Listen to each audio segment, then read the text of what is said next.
ہائے ہائے، پہلی رات کی دلہن بھی کبھی سوتی ہے؟ وہ تو ایسے آنکھیں بند کرتی ہے۔ رات کی دلہن کو بھی سوتے ہوئے پایا؟ ہائے ہائے، پہلی رات کی دلہن بھی کبھی سوتی ہے؟ وہ تو ایسے آنکھیں بند کرتی ہے، وہ سوتی نہیں ہے۔ اور جو دلہن پہلی رات سو جائے سمجھو اس کا شوہر مورخ ہے، کسی کام کا نہیں ہوتا شوہر، نکھت ہے، مورخ ہے، وہ پھر بستے بھی نہیں، اگلے دن طلاق بھی ہو جاتی ہے۔ جس کی دلہن پہلی رات ہی سو جائے اگلے دن طلاق کا انتظار کرو۔ آپ میری بات کو سمجھ رہے ہیں یا نہیں؟ تو شوہر سلامت ہو تو دلہن سویا، تو آقا علیہ السلام نے چونکہ صحابہ سے بات کر رہے ہیں اور سب جانتے ہیں یہ انسانی زندگی کا حصہ ہے، تو فرمایا نم کا نومۃ العروس، سو جا جیسے پہلی رات کی دلہن سوتی ہے۔ کیوں کہ دلہن کو اب اس کے محبوب کے سوا کوئی جگہ نہیں سکتا۔ آنکھیں بند کرنے کو تشبیہ دی ہے سونے کے ساتھ، رہتی جاگتی ہے، انتظار میں رہتی ہے کب میرا محبوب آتا ہے، انتظار میں رہتی ہے، مگر آنکھیں بند کر کے لیٹنا تشبیہاً اس کو نوم کہا، تشبیہاً نوم کہا۔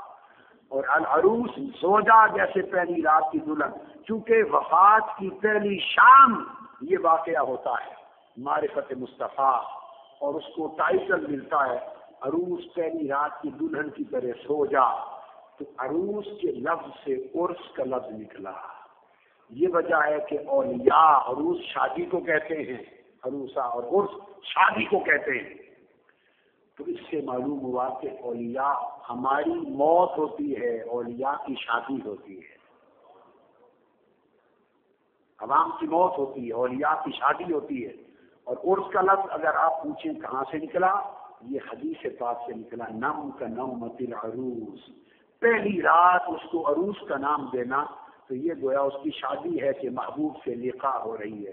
ارے عشق والوں کی اس سے بڑی شادی کیا ہوگی کہ دیدار مصطفیٰ نصیب ہوگا۔ اب جو حدیث میں عرض کر رہا تھا، یہ تو آپ نے صحیح بخاری کی حدیث پڑھ لی اور سن لی۔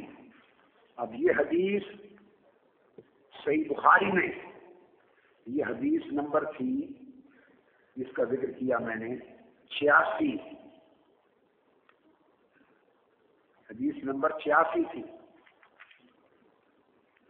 اور اب یہ حدیث صحیح بخاری میں دوبارہ آئی حدیث نمبر 184 نمبر پر، جامع مضمون کے ساتھ۔ پھر امام بخاری دوبارہ لائے حدیث نمبر 922 پر، پھر امام بخاری پھر لائے حدیث نمبر 1053 پر۔ امام بخاری پھر اس کو 5ویں مرتبہ لائے حدیث نمبر 154 پر۔ امام بخاری 6 بار لائے حدیث نمبر 1054، 1053، 1061 پر۔ پھر حدیث نمبر 1235 پر آئی، پھر حدیث نمبر 1373 پر آئی، پھر حدیث نمبر 2519 پر آئی، پھر حدیث نمبر 2520 پر آئی، پھر حدیث نمبر 7287 پر آئی۔ اتنی مرتبہ یہ حدیث امام بخاری نے تکرار کے ساتھ صحیح بخاری نے درج کی۔ اور اب یہ جو حدیث ہے جس کا ہم ذکر کر چکے، یہ امام بخاری نے اس کو کتاب الجنائز میں روایت کیا، امام مسلم نے اسے کتاب الجنہ وصفۃ نعیمہا میں روایت کیا۔ ایک ہی سوال، یہ نہیں ہے کہ صرف ایک سوال کی حدیث بخاری لائے ہیں، نہیں، امام مسلم بھی لائے، اور اس کے بعد امام ابو داؤد نے اس کو کتاب السنہ میں روایت کیا، اسی کو امام نسائی نے اپنی کتاب الجنائز میں روایت کیا، اور احمد بن حنبل نے مسند میں روایت کیا۔ یہی ما علم کا بہذا الرجل فقط۔ اور یہ جو حدیث تھی یہ انس بن مالک رضی اللہ تعالیٰ عنہ سے مروی ایک حدیث، ایک بات، اور دوبارہ یہ حدیث حضرت اسماء بن ابی بکر نے بھی روایت کی، راویوں کے نام بھی لکھتے جائیں۔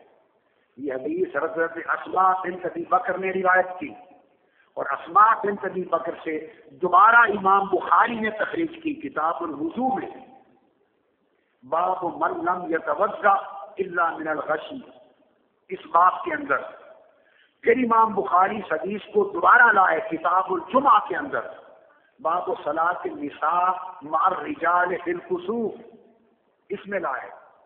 امام بخاری پھر پلٹ کر لائے اس حدیث کو کتاب الاعتصام بالکتاب والسنہ، پھر امام مسلم اس کو کتاب الکسوف میں لائے، پھر امام مالک بھی الموطا میں لائے۔ حدیث کے وہی لفظ ما علمک بہذا الرجل، پھر اس حدیث کو حضرت ابو ہریرہ نے بھی روایت کیا۔ میں یہ سارے حوالے وہ دے رہا ہوں جن میں صرف ایک سوال آیا ہے، یہ کل حوالے جو لکھوا رہا ہوں یہ ایک سوال ہے بس۔ حضرت ابو ہریرہ نے روایت کیا، اور اس ابو ہریرہ کی روایت ہے اتاہ ملکان اسودان اذا قبر المیت، او قال احدکم اتاہ ملکان اسودان ازرقان یقال لاحدہما المنکر والآخر النکیر فیقولان ما كنت تقول بهذا الرجل، بتاؤ اس ہستی کے بارے میں ما كنت تقول، مضارع پر جب کانا یقول وارد ہو جائے تو ماضی استمراری کا معنی دیتا ہے، تو كنت تقول کا معنی یہ نہیں ہے کہ بتاؤ کیا کہتے ہو، تمہارا عقیدہ کیا ہے۔ ارے جب دیدار مصطفیٰ سامنے ہوگا، اس کے اوپر بحث کی کہ دیدار کیسے ہوگا۔ امام ابن حجر اسقلانی نے فتح الباری میں، علامہ عینی نے عمدۃ القاری میں مفصل مبسوط بحث کی، لکھ لیں۔ امام کرمانی نے بحث کی، علامہ قسطلانی نے بحث کی، مسلم کے اندر امام نووی نے بحث کی، قاضی عیاض نے بحث کی، امام قسطلانی نے المواہب اللدنیہ میں بحث کی۔ کل شارحین بخاری اور مسلم اس کی مختلف شکلیں بیان کرتے چلے آئے کہ دیدار کیسے ہوگا، اس تفصیل میں نہیں جاتا۔ بعضوں نے کہا شبیہ مصطفیٰ دکھائی جائے گی، کیا یہ عقیدہ کسی امام میں نہیں تھا؟ تقریروں کے جوش میں آتے ہیں اور تہ و بالا کرتے ہیں تو دین کے اور عقائد اور علم کا بھی تحس نحس کر دیتے ہیں، اور اس میں بیان کرتے ہیں کہ ہر ایک کی قبر میں حضور علیہ السلام بنفس نفیس تشریف لائیں گے۔ ایسا نہیں، یہ شان رسالت مآب کے منافی ہے، یہ گستاخی ہے۔ آقا علیہ الصلوۃ والسلام کا مقام یہ ہے کہ آپ اپنے جسد حقیقی کے ساتھ اپنی قبر اطہر روضہ مقدس ہی میں آرام فرمائیں۔ ہر ایک کی قبر میں جائیں، یہ حضور کی شان نہیں ہے۔ تو ائمہ نے کہا یا تو ہر قبر میں شبیہ مصطفیٰ ہوگی، اور یا اکثر ائمہ نے امام قسطلانی اور علامہ عینی سمیت انہوں نے ترجیح دی کہ شبیہ مصطفیٰ نہیں، پردے اٹھا دیے جائیں گے اور قبر اور گنبد خضرا کا فاصلہ کم کر دیا جائے گا۔ ہر میت قبر میں مصطفیٰ کا دیدار کرے گا۔ حضور گنبد خضرا میں قبر انور میں تشریف فرما ہوں گے، مگر پردے اٹھا دیے جائیں گے۔